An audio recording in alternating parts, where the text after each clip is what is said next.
Hello and welcome to the Drawing Room Experts. This is Zaib, back with another one. I like this. I like the spontaneity of it. I like the the reduction in production value. Not that I have this massive production value to begin with, but it's definitely lesser than what I'm been trying to do with the podcast. But and that has caused a lot of delays on me doing these podcasts in the first place. So I like this. I like the setup as well. And it's not that I haven't tried to record in hotel rooms before. I have, but for one reason or the other, it just didn't look right. I think the lighting wasn't just perfect, or the seating position, or something like where it just didn't seem right. Um, but this one has a pretty nice feel to it, so I'm getting used to it.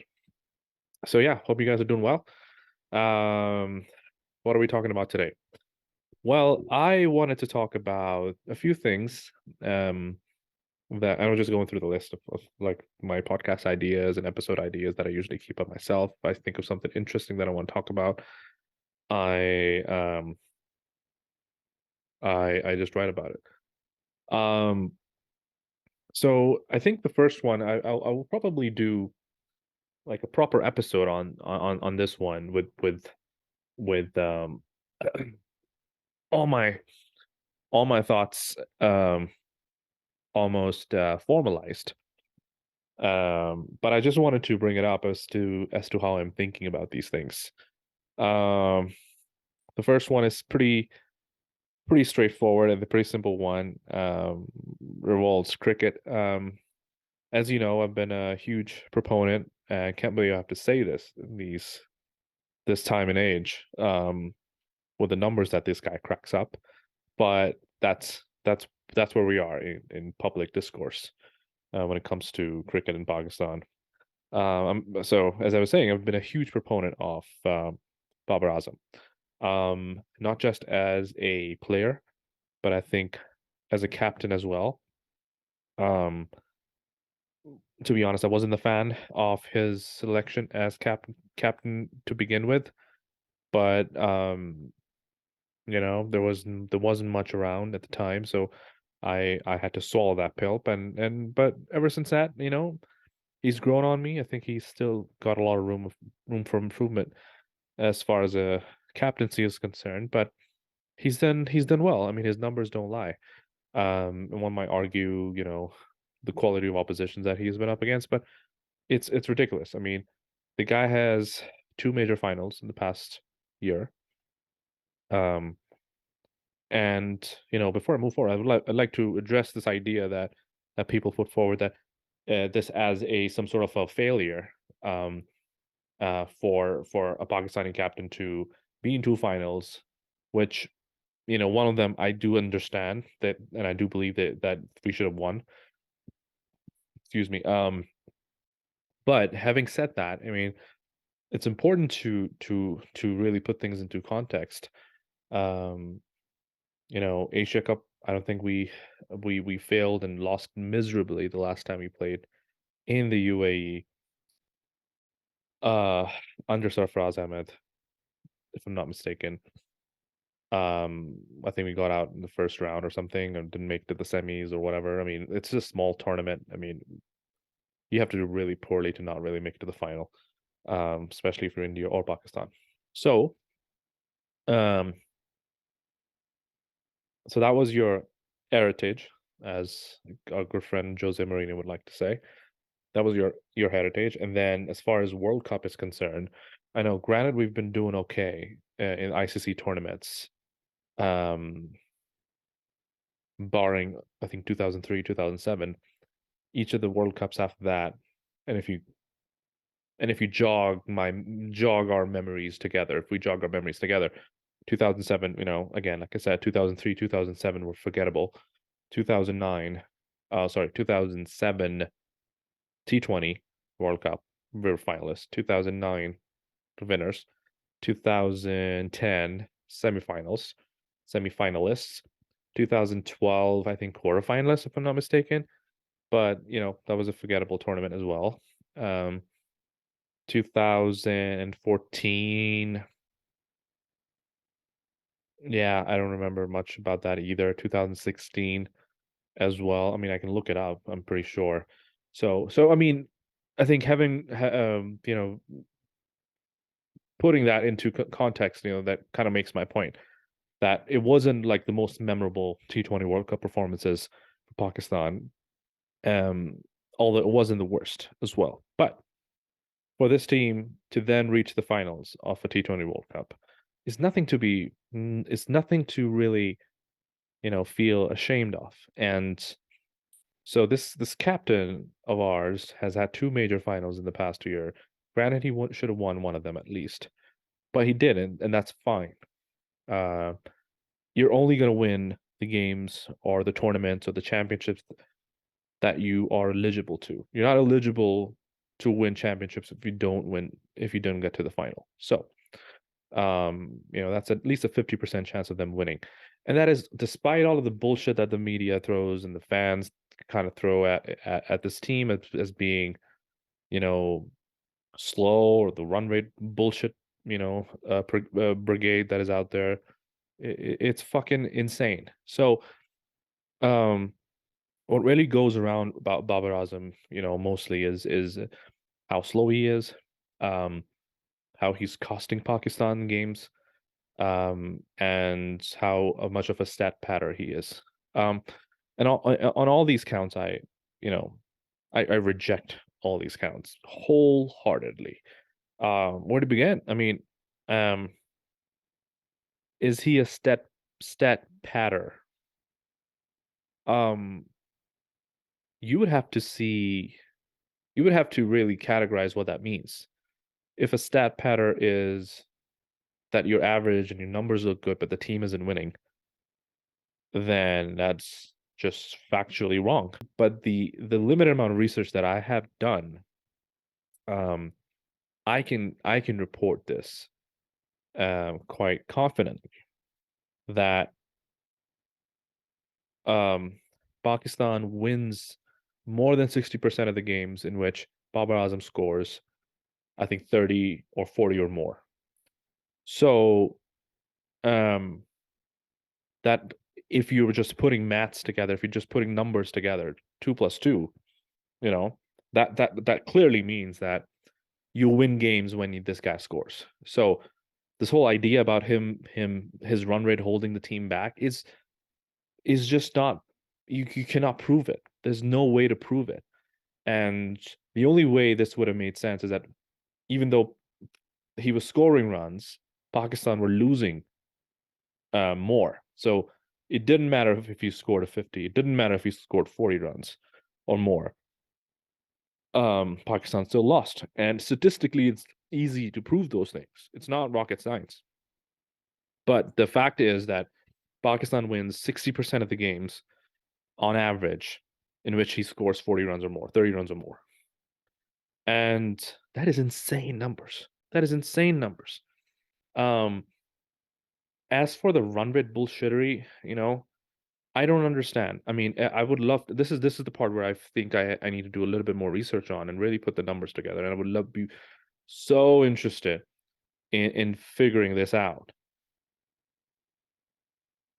How many times, um, on average, does a team score 180 plus? I say 180 plus because 180 plus is generally considered like a high scoring total or a very competitive total put in by the team.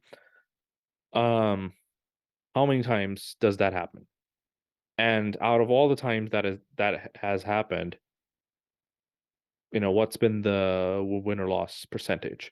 And then the teams that have been really kind of rightfully been in the talking points when it comes to leading the charts and how the game should be played. England, one of them, they're T20 champions currently, and white ball champions end to end. So um, they it would be interesting for me to see how much runs, how many times have they scored 180 runs or more in um in the last couple of years, or whatever the time that started dominate the sport, because it's only then, you know run rate becomes kind of you can start to have some sort of a conversation around strike rates and run rates. That, oh, because the blueprint team right now, England, has a record of scoring 180 runs or more for, let's say, I don't know, 60% of the time, or 60% of the games that they play in, they score 180 plus more, and they win 70% of those games. That is a very undeniable statistic. That it gives you a blueprint of how the game is being played right now. But then one would argue, um, what is the number two? Does that mean scoring less than 180 means that you lose games? Not necessarily, right? So, I mean, going back, I think this is just overcomplicated. People just kind of overcomplicate these bullshitteries. Like, yes, getting a good platform, scoring 60 runs in the first 6 overs gives you a massive opportunity to score a lot of runs in by the 20th over. But I mean, if I'm not mistaken, if I were to just, bullshit my way through this, I don't think on an average a team scores more than 8.5 runs and over. And I think I did some research on this, but I don't remember the numbers that I pulled up. But but I think that is a good guess. That is a very, very generous guess. That on average, a team does not score more than 8 runs and over in a 20-over game when setting a target. We're not talking about chasing, because it's a different ball game altogether, because when you have a target in mind, you can play however you want to play. But on average, still, you don't score more than 8.5 runs and over. That means 48 in the first 6 overs. That means almost like 80 in the first 10.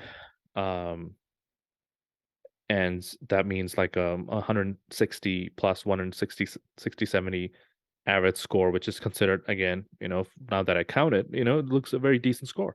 And you won't see, on average more than that. It would be less than that. I've seen a lot of games, even the ones that are high scoring, recently in the in the Pakistan New Zealand game, for example, the series currently being held in Pakistan. The last game was 150, 160 game. So I don't think my math will be too far off. So having said that, um, what are you trying to achieve with 150, 160 strike rate from your openers? If you're scoring the same amount of runs as someone does if they score 120, 130, 140. Like, I don't understand. Are England with their openers, their great openers, scoring at 150, are they getting 200 every game? No, I don't think so. I don't think so. So if the teams are scoring fast, supposedly, getting to the same score that the teams that are scoring slowly, supposedly, then I don't understand what the fuck is wrong with Babar Azam. So I just don't understand this. I said weirdly, but I just don't understand this whole obsession um with strike rates for Babar Azam, and why he should bat anything anywhere else than the the first two slots. No chance. Like, there's no reason to demote him to number three. Has he not performed? He has. Um, is he costing the team? No. Pakistan wins more than as I said, more than 60% of the games he scores runs in, like good runs in. So if there's a problem, I cannot find it. So yeah, I mean, I'll do a proper show on this, and I want to get the other argument. I mean, perhaps like Afan probably would be a good person to bring in at this point, and really get to test his logic, and some other folks, I guess, as well, from the boys group that I have. I want to bring in someone who can really articulate what I'm missing, obviously missing. So yeah, keep Bauer playing at number one or two. I get the sexiness of Saim Ayub and Muhammad Haris. The way they score runs, it's sexy and it's attracting and appealing, but it doesn't mean anything. It doesn't end up anywhere. You know, I don't know. Um, so that was the first thing I had in mind. So I was, top of mind. I just wanted to get it out. What else? What else do we have that I wanted to talk about? Hmm. Um.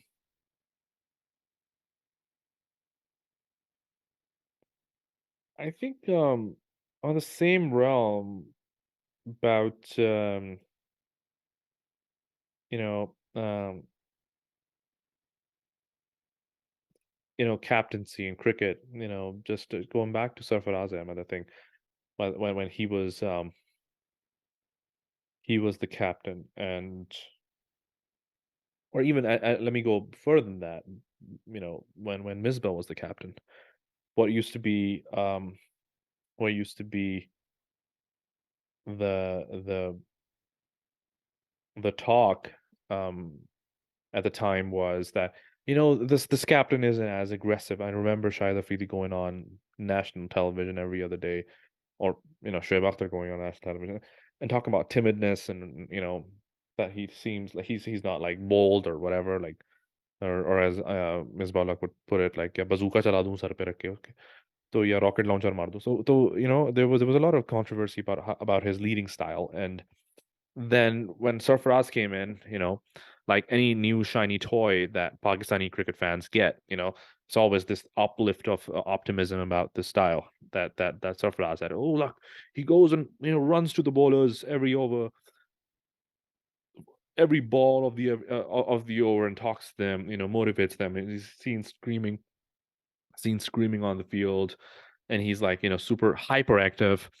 So, um, yeah, that's what we like. And then I think a year or year and a half later, that wore off, and people were sick of that. They were sick of this idea of like, and now he was seen as someone who's putting pressure on the bowlers.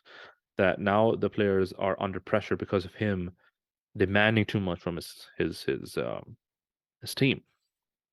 Um, so the reason why I bring this up is that there's also this undue pressure that is put on, and is related to run rates. It's related to a lot of things, especially in Pakistan cricket, when there's talk about playing aggressive cricket, playing an aggressive brand of cricket. I mean, Ramiz Raza used to shit the bed, saying those in his YouTube videos so many times. But um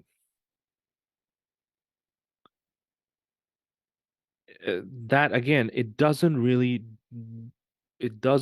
translate into anything. I know people will argue that England's aggressive style has given them two World Cups in the past, I don't know, 5 years. They won 2019. Yeah, last 5 years. Two World Cups in the last 5 years. So obviously that brand of cricket has reaped its rewards. But at the same time, people, it's not like they've been it hasn't been a cakewalk for them, by any stretch of imagination. They didn't win the final in Australia last year because of their aggressive cricket. If anything, they won it because of their defensive cricket, because they were really patient in that final when when Pakistan were on top of them uh, for most of the second innings. So, um, and that even the final with New Zealand, it wasn't a high scoring game. They didn't score like fucking 400 runs in that ODI final, and won convincingly. No, it was a fucking two. I, what was the final score? ICC final 2019. Yeah, 240. 241. New Zealand fucking scored 241, and England narrowly chased it. Narrowly chased it. I think they drew it. That's why the score went to super overs. So even one can argue that that brand of cricket didn't actually help them win. It was the other brand, the defensive mode, the sustainability mode, kind of like got them over the line. I mean, Jose has been screaming about this ever since his Chelsea days that defense wins you championships. Uh, you know, uh, uh, attacking teams didn't win as much. So even so, one can argue that even that was um, not fruitful. But I'll give them, for the sake of argument, I'll give them that. But like I said, even with that approach, it wasn't a cakewalk for this team. They struggled throughout. Their test cricket struggled because of that. And if things were different, they could have lost. They could have lost both finals. So, so I don't understand this idea of like this brand of cricket. You know, this brand of cricket. Um, guaranteeing success. I don't think that's the case. Um, so I mean that goes to prove my point again that brand of cricket is dependent upon the resources that you get. The reason why I backed Misbah when he was captain and we had this defensive approach, admittedly, because we didn't have people who could go on and win games for you. So you didn't have a lot of match winners for the most part of his tenure as captain.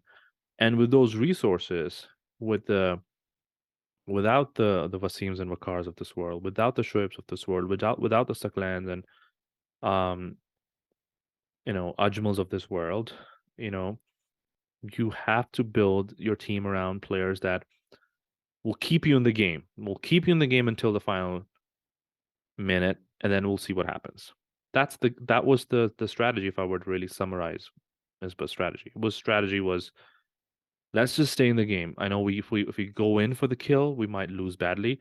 So let's just make sure with this poor team that I have, we stay in the game.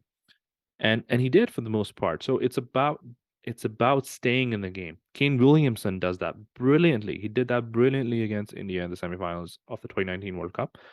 He did that brilliantly against England in the final of the World Cup. I mean, he defended 230 odd against India, almost defended 240 against this fucking menacing England side.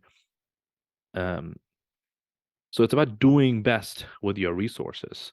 One can argue that Kane Williamson is a fucking boring captain or negative captain, but I don't hear much of that. I don't know, maybe he's white. That's why. But I don't hear anything of that nature about his captaincy, because if someone were to argue, there's your defensive captain right there. So I don't understand. I don't understand what the fuss is um, about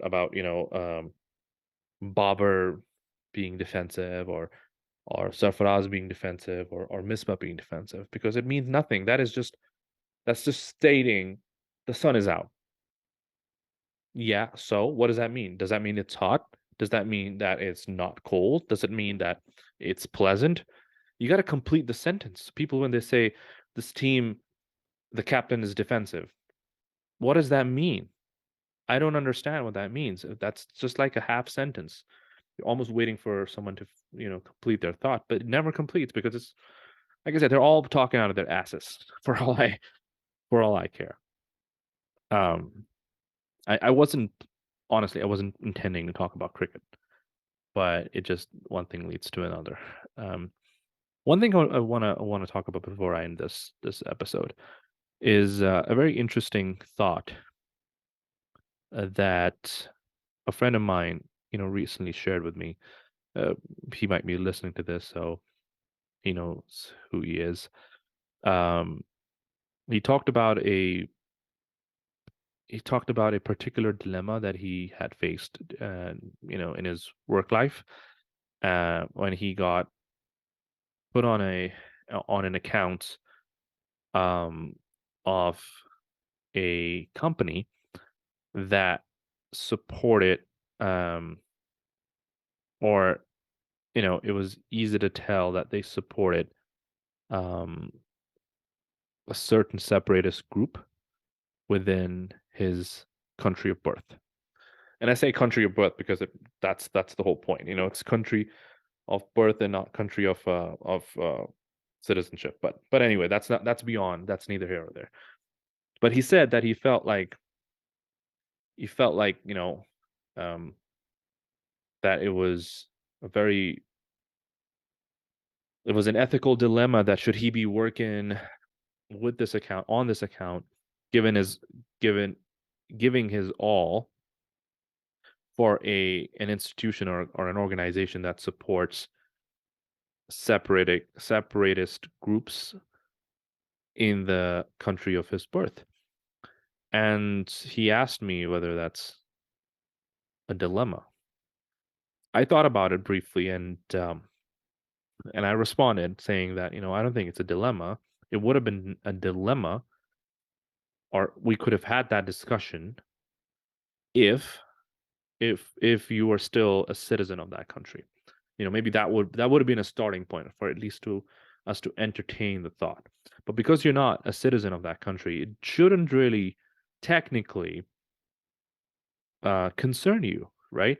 Um, but that was just a very academic statement. That was a very high level statement, which is could be neither here or not there. So obviously, I had to elaborate. So um, because it's still a country of his birth, so there's that connection, with it. I can be whatever citizen I am, but because I was born in Pakistan, there's always going to be that connection to the country. So um, then I thought about like why would this be a dilemma? Are separatist groups dilemmas? Um, is um, you know uh, demanding separate homeland for yourself or for your brethren something that you can wrap an ethical argument around? I honestly don't think so because I do I disagree with the idea that someone should have their own land? No, I don't see anything wrong with that, and it would be pretty hypocritical of me if I said so because I am a Pakistani. So one can turn around and say, "Hey, well, your country is was born on the basis of separatism." So but despite all of that, even if it wasn't, I don't disagree with that because at demanding to run your own fate, demanding your own independence is not something that I consider unethical. Um, Obviously, there's caveats in there too because if the said separatist group um, was resorting to violence, was resorting to you know murders of killings of innocent men, women, and children. So I mean, then obviously it becomes like an issue. But just demanding so and even like protesting for it does not really make you a criminal, in my opinion. So it doesn't really become it becomes a dilemma if I am working with someone who I disagree with on a moral level. Do I consider asking for separate land an immoral stance? No. Or is it an unethical stance? No. The way you're asking for it might be an unethical stance that you might be saying you might be resorting to violence. That's unethical, immoral. So an argument can be made over there. But just asking for a separate homeland isn't in itself an unethical or immoral or ask. So um, with when would then that become um, a problem? As I said, it becomes a problem if I morally disagree with it. For example, if I were to work on an account or work with a company that um, were known to be Nazi sympathizers. You know, so that's a moral or ethical stance where I would feel like, you know what, that I can't work with such a company. I can't work on such an account because I morally disagree with their stance that Aryans are the superior race. You know what I mean? Um, or someone who's a white nationalist. I wouldn't feel comfortable working in that. That would be a proper ethical dilemma or a moral dilemma that I working on this company. We're not talking about race. We're not talking about anything. But I just happen to know that this guy that I'm working for, or working with, is a white nationalist. Creates a very an awkward situation. That I agree. Other examples would be as a Shia, working with someone who does not consider me to be a Muslim who should be living on this planet. That's an ethical dilemma. Obviously, that's in a more existential dilemma um, at that point. But yeah, I would feel uncomfortable with that. But just because someone demands a separate state, would I be uncomfortable with them? I can disagree with them, you know. I can say, well, that's not the right way to go, but I wouldn't be uncomfortable with them. I would still be pretty okay with them having that demand because, again, like I said, I'm saying it in other podcasts as well, other episodes. I don't consider borderlines to be sacred from a perspective that it can never be changed. Borders change all the time. Subcontinent changed 75 years ago. So who said that after 75 years you cannot change? Or I mean, Pakistan changed 40 years ago, 40 or so, like whatever the time is from 71. Um, 50 years, I think. Um, so who came up with the law and the rule again that you cannot change it again? So obviously those changes can be made. Um, it just, the way they are demanded or the way they're carried is something that, you can disagree with, but having an art movement or whatever, but the thought that you should have, or I want a separate state, that in itself does not merit like me getting uncomfortable. So again, the crux of this particular discussion was that it's an interesting thought that people confuse